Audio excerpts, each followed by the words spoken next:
Assalamualaikum warahmatullahi wabarakatuh. Salam guru penggerak. Saya Siti Hartina, MPD, calon guru penggerak angkatan 10 dari SMA N14 Saralangun, Provinsi Jambi.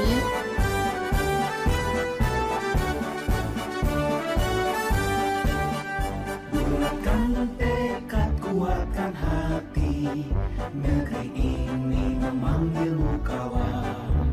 Belajar bergerak berbagi untuk negeri, guru penggerak majukan pendidikan. Guru penggerakmu hamba pada murid. Assalamualaikum warahmatullahi wabarakatuh.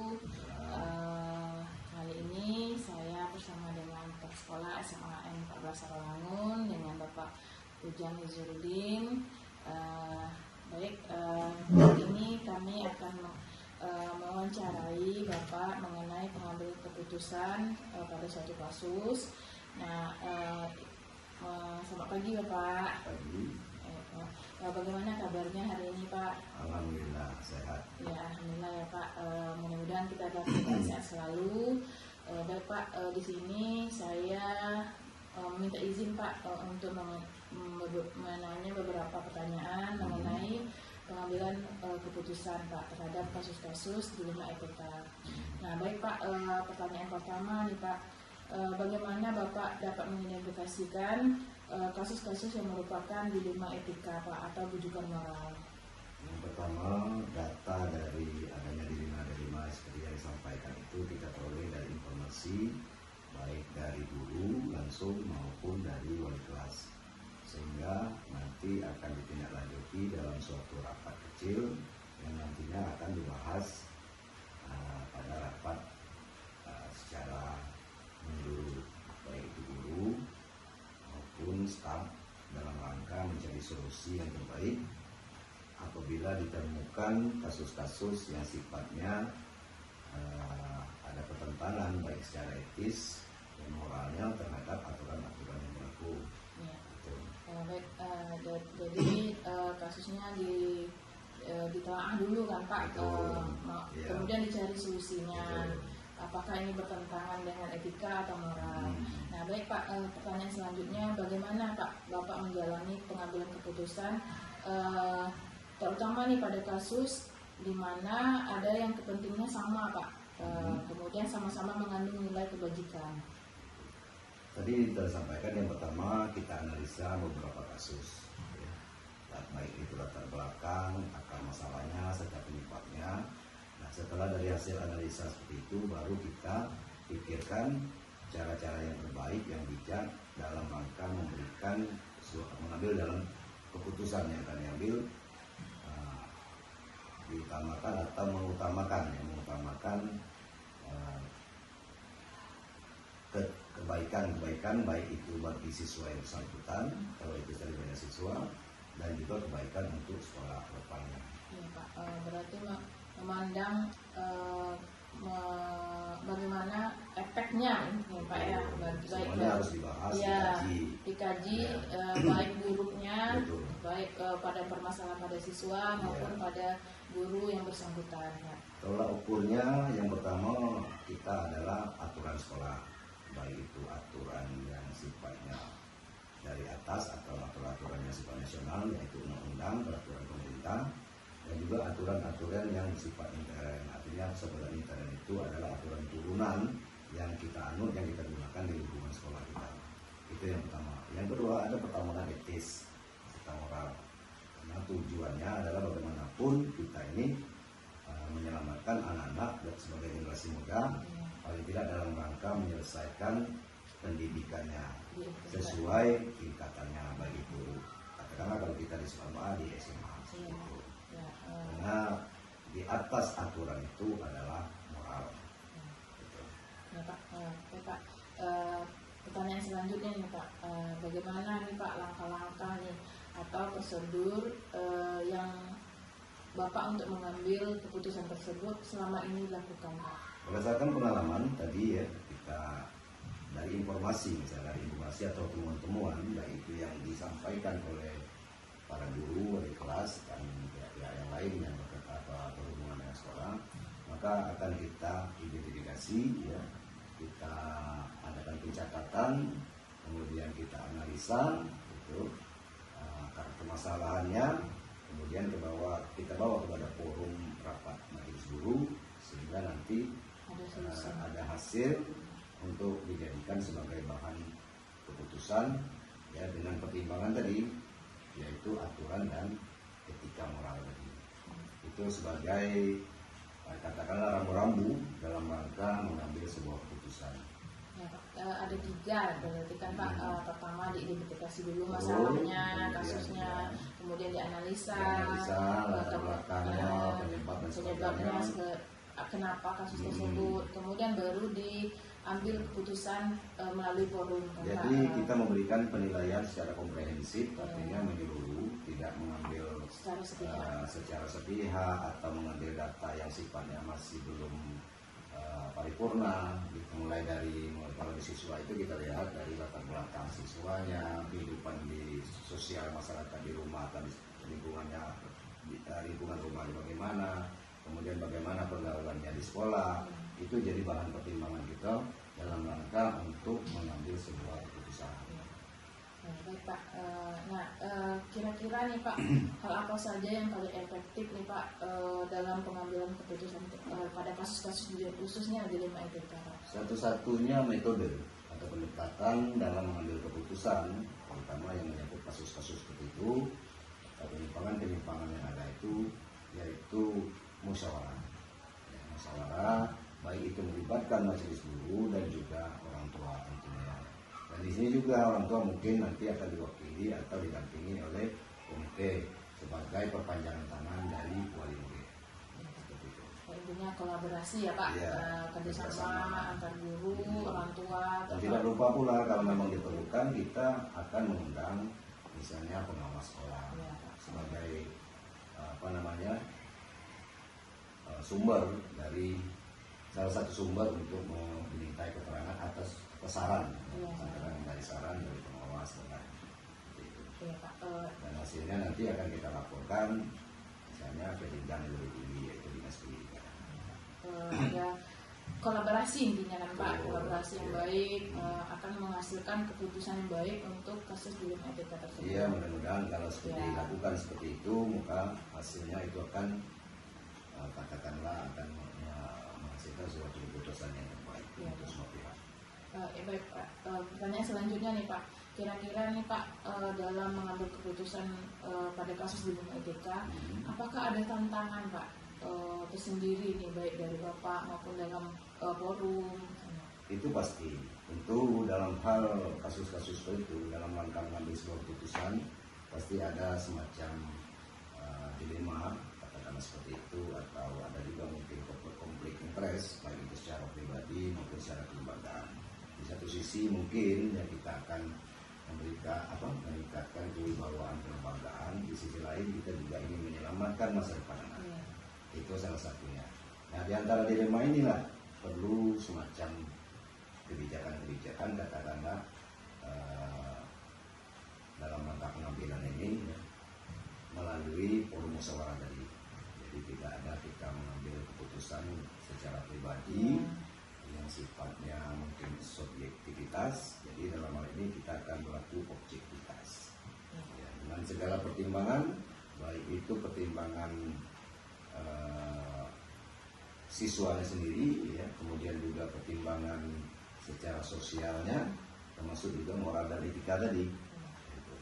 Berarti tidak mementingkan diri sendiri kan Pak? Tidak. Ya, kita harus mementingkan. Kita harus jauh dari sifat egoisme, baik itu sebagai kelembagaan, egoisme kelembagaan maupun egoisme pribadi. Ya, Pak.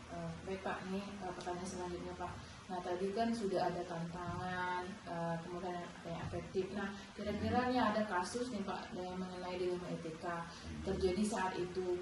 Apakah pengambilan keputusannya akan diselesaikan pada saat itu atau pada jadwal tertentu Pak dalam menyelesaikan kasus di 5 ETK tersebut Pak? Sebenarnya namanya kasus, jadi semua kasus itu bersifat unik ya. Jadi tidak semua kasus itu pemecahnya sama. Artinya kalau bukan istilah matematika untuk menyelesaikan suatu persoalan itu dengan suatu rumus tertentu. Jadi tidak semua rumus itu pendekatan tidak dapat digunakan pada setiap kasus. Artinya kasus per kasus. Tapi secara garis besar, umumnya tadi melalui prosedur-prosedur yang telah saya sampaikan. Ada yang kasusnya memang sifatnya tingkatannya, kalau ada tingkatannya, misalnya ada kasusnya mungkin ringan, kemudian sedang maupun berat. Tentu itu ada proses. Ya. Kalau memang ringan, mungkin prosesnya lebih cepat. Tapi kalau prosesnya kasusnya itu mungkin kasusnya yang sifatnya agak berat, itu mungkin memerlukan waktu. Kita melibatkan juga, mungkin yang terlibat juga akan lebih banyak lagi seperti itu. Ya Pak, tergantung kan Pak, tergantung kasusnya berat atau ringan. Yang jelas butuh waktu untuk menyelesaikannya. Betul. Dan tidak dalam waktu itu untuk diselesaikan. Tidak mesti, tergantung kan Pak. Tapi paling tidak kita kan berusaha untuk dapat menyelesaikan kasus secara secepatnya, supaya tidak berlarut dan akhirnya nanti bisa saja menimbulkan dampak atau efek-efek yang lain. Ya, baik Pak. Nah, tadi kan waktunya tadi kan tergantung dengan kasus ringan ataupun berat Pak. Pasti ada orang nih kan atau faktor-faktor yang bisa mempermudah atau membantu Bapak dalam mengambil keputusan mengenai kasus dilema etika tersebut. Iya, kira-kira siapa? Ada. Misalnya di sini kita libatkan komite, misalnya kan sebagai mitra dalam rangka memecahkan persoalan-persoalan di sekolah. Termasuk juga tokoh-tokoh masyarakat yang peduli, terutama peduli terhadap dunia pendidikan. Yang lebih khusus lagi mungkin nanti situ ada guru BK, wali kelas, kalau yang sifatnya ke dalam seperti itu. Kalau keluar tadi, artinya di luar sekolah, yang mitraan kita yaitu komite. Kemudian ada tokoh-tokoh masyarakat yang memang betul-betul peduli terhadap dunia pendidikan dan dunia. Intinya seluruh warga sekolah terlibat untuk pengambilan keputusan tersebut. Nah Pak, pertanyaannya terakhir Pak, kira-kira dari semua yang Bapak sampaikan tadi Pak, pembelajaran apa yang bisa Bapak petik dari pengalaman dalam pengambilan keputusan untuk kasus dilema etika tersebut Pak? Jadi begini, di sekolah ini ya bukan semata-mata kita belajar tentang apa saja yang ada di kurikulum. Nah, hal-hal semacam ini adalah pelajaran penting dalam rangka mematangkan pribadi-pribadi, baik itu pribadi saya sebagai kepala sekolah, termasuk juga para guru. Jadi pengalaman-pengalaman seperti itu memberikan pengalaman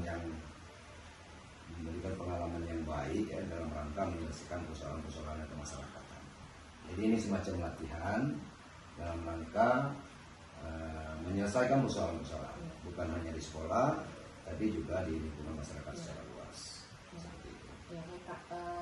Jadi di sekolah ini adalah latihan untuk baik sekolah maupun guru dalam kasus kecilnya kan Pak. Mulai dari hal-hal kecil yang nanti mungkin ditemui di lingkungan di luar sekolah. Jadi bisa terarah untuk artinya artinya gini, kita belajar ini pusatnya memang sekolah, tapi yang namanya pendidikan itu sifatnya universal. Artinya segala sesuatu itu bisa dijadikan sebagai contoh, dijadikan sebagai guru dalam kehidupan kita keseharian seperti itu. Begitu juga dengan siswa, pengalaman di sekolah apapun itu akan memberikan pembelajaran bagi dia di kehidupan yang akan datang. Ya, baik Pak, terima kasih Pak sudah berbagi pengalaman mengenai pengambilan keputusan nih Pak terhadap kasus dilema etika. Karena ini kan dilema nih Pak, terutama kalau bagi guru, kalau berkaitan dengan di kelas, kemudian kelas sekolah, berkaitan dengan siswa maupun dengan guru, ada dilemanya Pak. Terima kasih sudah berbagi ilmu Pak, sudah berbagi pengalaman dengan kami. Mudah-mudahan kami dapat mencontoh Bapak dalam mengambil keputusan baik pada kasus siswa, karena ada peran sebagai wali kelas atau guru mapel kan Pak. Baik, terima kasih Pak atas waktunya. Mudah-mudahan sehat selalu Pak. Terima kasih. Saya akhiri dengan assalamualaikum warahmatullahi wabarakatuh. Waalaikumsalam warahmatullahi wabarakatuh. Oke. Assalamualaikum warahmatullahi wabarakatuh. Baik, hari ini saya bersama dengan Bapak Kepsek dari SMA 45 Sarangun. Selamat Siang Pak. Selamat siang. Bagaimana Pak kabarnya hari ini? Alhamdulillah baik, sehat. Ya, Alhamdulillah ya Pak. Ya. Baik Pak, saya di sini izin Pak mau menanyakan ya Pak mengenai tentang pengambilan keputusan ya Pak. Nah Ya. di sini ada beberapa pertanyaan. Ya. Nah yang pertama itu bagaimana Pak Bapak mengidentifikasikan kasus-kasus di antara dilema etika dengan rujukan moral? Untuk identifikasi kasus, tentu dari awal siswa masuk itu sudah kita identifikasi melalui kegiatan-kegiatan apa namanya ini, dari masa pengenalan siswa, waktu masa pengenalan usulan itu sudah kita identifikasi, sehingga mana anak-anak yang kira-kira perlu dibimbing, dibina lebih lanjut, sekiranya di sekolah nanti akan ada tindakan lebih lanjut. Ya Pak, baik itu pada masa pertama sekali anak masuk sekolah ya Pak. Ya. Nah dari kasus itu kira-kira nih Pak termasuk dalam dilema etika atau rujukan moral yang mana ya Pak? Biasanya selama ini yang termasuk dilema etika ini sikap anak terhadap guru, kemudian dalam proses belajar mengajar. Nah, barangkali itu yang perlu ditekankan. Pak, mudah-mudahan ya Pak. Nah yang selanjutnya Pak, ini pertanyaannya, kira-kira nih Pak dalam mengambil keputusan terhadap kasus nih, ada 2 kasus, tapi sama-sama nih Pak, sama-sama benar, sama-sama mengandung nilai kebajikan. Nah bagaimana Bapak mengambil keputusannya Pak? Sesuai melalui prosedurnya, melalui tahap-tahapan yang kita lakukan di sekolah ini, melalui tahapan-tahapannya.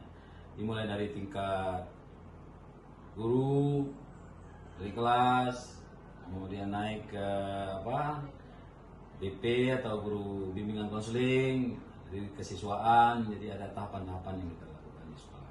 Ya, Pak, ada tahapan yang dilalui Ya. Pak ya, dan harus semuanya ikuti prosedurnya. Alangkah Jadi itu. bukan langsung Ya. diputuskan oleh Sepihak, sepihak oleh kepala sekolah, pengambil kebijakan. Terakhirnya nanti hasil temuan-temuan, hasil dibawa, nah baru kita simpulkan, baru kita ambil Ya. keputusan. Kolaborasi lah intinya Ya. Pak. Nah kolaborasi. Bahasanya. Ya, nah oke Pak. Nah ini pertanyaan selanjutnya ya Pak. Kira-kira nih Pak, hal apa saja nih yang paling efektif nih Pak dalam mengambil keputusan tadi Pak? Yang paling efektif itu langkah awalnya, kalau sekiranya untuk mengambil tindakan itu tentu kita lebih komunikatif dulu sama pihak keluarga, sama orang tua. Kalau sekiranya tingkatannya tingkatan kasusnya lebih tinggi. Kalau sekiranya berkaitan dengan proses belajar mengajar, nah ini cukup di tingkat lingkungan sekolah. Berarti ada kerjasama dengan pihak orang tua. Orang tua. Dan kalau masih bisa diselesaikan di pihak Iya. sekolah Ya, jadi saja. begitu anak-anak ini terjadi pelanggaran peraturan, etika, kita panggil dulu orang tua. Nah, tadi kan menyelesaikannya Pak ada kalau kerjasama nih, kalau ada dengan bermasalah dengan orang tua, berarti orang tua yang akan dipanggil. Ya. Kalau bisa diselesaikan dalam lingkungan sekolah, berarti dengan guru bersangkutan Ya. ataupun dengan anak bersangkutan. Ya. Nah, kira-kira nih dalam permasalahan penyelesaian tersebut, apakah ada waktunya Pak? Misalnya dari saat kejadian itu harus diselesaikan saat itulah, atau butuh waktu untuk menyelesaikannya Pak? Butuh waktu. Kita kasih waktu. Karena guru-guru juga kan punya jam mengajar. Ya. Nah, ketika gurunya tidak ada jam mengajar, sesuaikan dengan jadwal gurunya. Kalau guru tidak ada jam mengajar, nah, waktu itu diselesaikan. Ya, tergantung kondisinya, Kondisinya, ya, Pak, ya. tergantung kondisinya. Nah Pak, tadi kan menyelesaikannya tergantung kondisi, kemudian ada kolaborasi. Ya. Nah, kira-kira ada apa tidak Pak faktor lain nih yang permudah Bapak atau membantu Bapak dalam mengambil keputusan tersebut? Faktor internal itu yang jelas prosedurnya, karena ada guru BK, ada kesiswaan, nah Kalau faktor eksternal yang tadi jelas orang tua. Ya. Ada dua faktor Dua ya Pak. faktor ya. Dan internal. mudah-mudahan. Kalau tingkat keringanannya kira-kira di sekolah ya bisa diselesaikan di sekolah melalui guru BK, Ya. lalu kesiswaan tadi sampai ke bawahnya. Kalau faktor eksternal tadi yang itu jelas kita dengan orang tua. Ya. Yang jelas tergantung permasalahan. Nah ya, ya, Pak, tergantung ya. permasalahan yang dibicarakan. Ya, nah dari semua nih Pak, dari saya bertanya tadi Pak, kira-kira Pak dari yang Bapak sampaikan nih Pak, pembelajaran apa yang bisa Bapak sampaikan kepada kami atau pengalaman Bapak yang bisa sampaikan kepada kami mengenai mengambil keputusan tersebut Pak? Saya rasa pembelajaran yang kami sampaikan yang jelas mengambil satu tindakan itu sesuai dengan prosedurnya. Jangan begitu terjadi kesalahan, terjadi pelanggaran di sekolah, kita tidak boleh sepihak. Kita sesuaikan dengan apa yang berlaku dalam KOSP kita. Kalau kita sekolah ini KOSP namanya, Kurikulum Operasional Satuan Pendidikan. Jika tertulis di dalam KOSP itu kan tertulis itu dokumen. KOSP itu kan dokumen sekolah, Ya. artinya undang-undangnya dalam itu. Ada, ya, Pak. Nah, ya, jadi kalau sekiranya tertulis dan harus tertulis itu, jadi tindakan yang kita ambil itu kalau memang ada dalam KOSP ya kita laksanakan. Kalau tidak, jangan nanti salah gitu kan. Ya. Jadi sesuaikan dengan dokumen kita. Ya, Pak. Itu panduan kita. Ya Pak, semua mudah-mudahan kami juga Ah, ya. kayak para guru seperti itu ya Pak, Ya. Mengambil keputusan sesuai dengan tingkat itu. Nah, tadi, yang Pak. pertama dengan tingkat yang tindakan akan kita ambil. Ya. Kalau tingkat contohnya kalau dalam proses belajar mengajar, anak ini malas. Mungkin anak ini dengan satu guru dengan guru yang lain mungkin berbeda. Dengan ibu rajin ya. Iya, Dengan guru yang lain mungkin tingkat belajarnya enggak malas gitu. Artinya guru bidang studi. Nah, tentu guru yang bersangkutan barangkali dipanggil anaknya, dikasih apa tindakannya diberikan supaya jangan dia malas gitu kan. Baik Pak, terima kasih Pak atas waktunya sudah berbincang dan berbagi pengalaman dengan kami Pak. Mudah-mudahan kami juga mengikuti langkah Bapak dalam mengambil keputusan terhadap kasus-kasus ya Pak, terutama dengan murid. Nah, terima kasih banyak Pak. Mudah-mudahan sehat selalu Pak. Terima kasih Pak.